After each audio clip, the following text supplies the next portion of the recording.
Join me right now and welcome you to the program, Dan Aykroyd. Dan, it's good to see you again. Yes, indeed. We've met a couple of times on these ventures. Been far too long since our last visit, I think, and you've certainly been busy. Yeah. Several tremendously impressive films.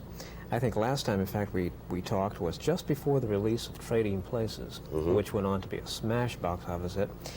Now, this is something that nobody really, I don't think, ever knows, do they, whether or not a picture will actually click. Now, you may have some good idea that, hey, what we're doing is good. But did you know that Trading Places would be as big as it was?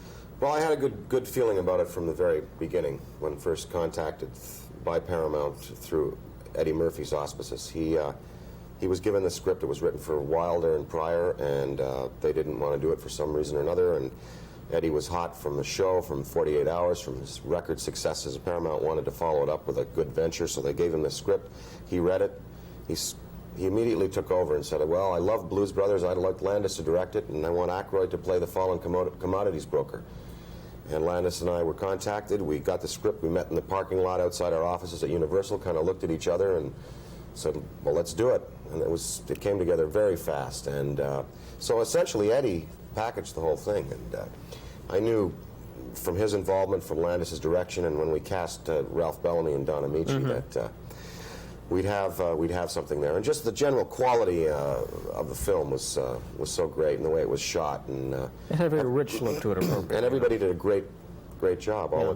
Everybody in the cast was, I think, superb. I can safely say. Yeah, I think the crowning touch, though, was the casting of Mr. Amici and Mr. Bellamy. They added something. Yeah, it was wonderful to work with them.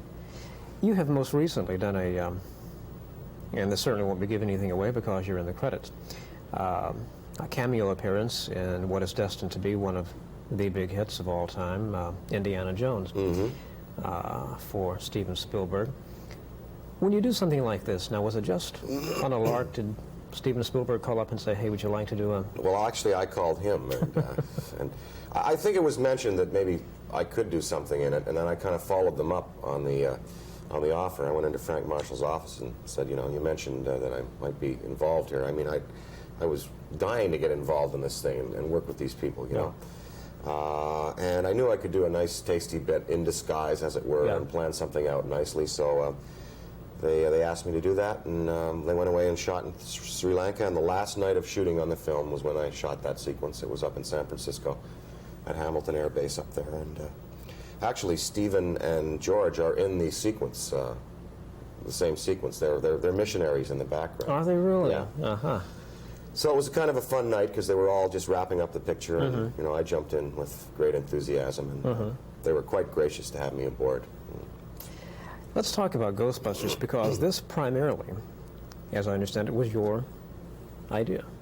Well, let me say that I set down the first draft, the blueprint for the sets, the basic sets, the basic designs and graphics and hardware and characters and part of the story, and it really didn't become what you saw the other night until I hooked up with Ivan and Harold Ramis. And you know, I work in a collaborative way. I don't think any writer in Hollywood writes a script and clutches it close to his breast and says, you're not going to touch this. I mean, they just wouldn't work.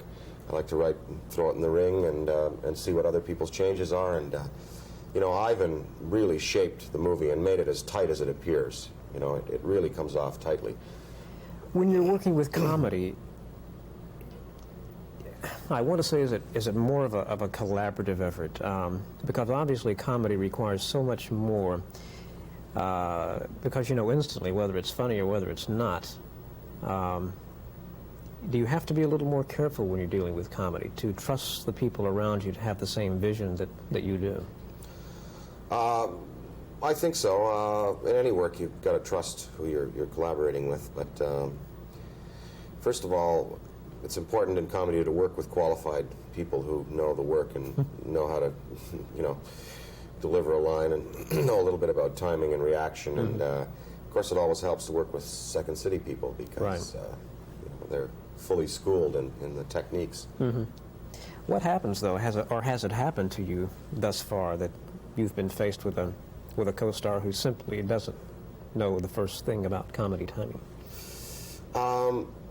Really didn't never really had that problem in films. Good. You know, I think every good actor knows how to do comedy, and Yeah. so that really hasn't been a problem. I've been blessed with great collaborators and great people to support and to have support from. You have worked in a number of the biggest comedies ever made, really. Certainly in 1941, you don't get much bigger than that. And I think that movie has, I think in years to come, will be more appreciated than it was at the time of its release, because it has, I think, some of the most brilliant set pieces of any picture I've seen. It's a very well-made movie. I mean, exceptionally well-made. And I think what happened was people were misled in the advertising.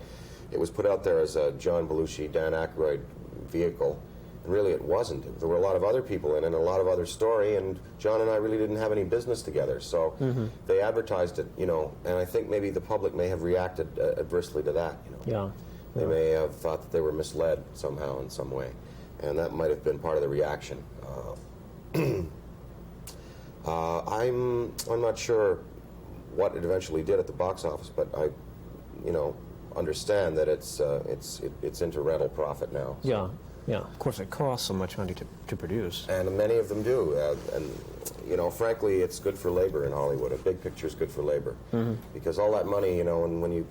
See, we spend all this money on these movies, but the audience, you only have to pay $5 to see it. You know? I mean, I think it's a pretty good value. $5 for so many millions on the screen. And it's kind of the best bargain in entertainment today, the movies are. Being a creator as well as a performer, as far as comedy is concerned, where do you think this is one of those esoteric questions, where do you think the art of comedy is today in films? Are we at a peak? Do you think historians will look back on this period with the same affection they look back on the Marx Brothers, W.C. Fields, etc.? Where are we right now? I think we're in basically the same veins as we always have been. I mean, Ghostbusters itself is kind of a tried concept, you know, in American comedy. Everybody did it. Abbott and Costello, Olsen and Johnson, the Ritz Brothers, the Bowery Boys did 3 ghost-chasing movies, although usually it ended up in those movies that there really wasn't a ghost there. It was some kind of man-made mechanical illusion. Yeah. And Bob Hope did Ghostbreakers, of course, using special effects. And Dean Martin and Jerry Lewis did a movie, and they used the same special effect that Bob Hope did. Now, we had the advantage in this generation being able to write a ghost story and yet employ all the research and development that's been done in special effects in the last 10 years, you see. So we really have sort of one up on people in the past. But you don't think audiences' perception of comedy really has changed all that much? I mean, they really still laugh at the Marx Brothers. They still laugh at Fields, etc. Sure. I think that they're just basic things that make people laugh. Just humor of identification and replication. You know, one sees life on the street, and then if a comedian can recreate it on the stage, then the laugh is much bigger because it's something that the audience knows and can relate to. I think they're just basic rules that have to be followed in comedy, and we're doing it based upon the work of predecessors like Phil Silvers, Lucille Ball, Desi Arnaz, Fields and Allen. You know, we learned, George Burns and Gracie Allen. We learn from all of them and sort of apply their techniques and timing and delivery. And who were your particular comedy heroes or heroines? well, all those people I've met, basically the television comedians. You know, as I say, Lucy and Desi, Burns and Allen, Phil Silvers, Jackie Gleason, Red Skelton, Carol Burnett. You know, you watch these people and you learn from them. And I still think some of those scripts for the I Love Lucy shows are among the best ever written. Yeah, and Desi Arnaz, I think, is one of the greatest, you know, in terms of reactions and timing and setup and everything. He's really got a skill. Dan, I want to thank you once again for taking time out, and much success with your film, The Ghostbusters, and I look forward to our next talk. Thanks a lot. Thank you.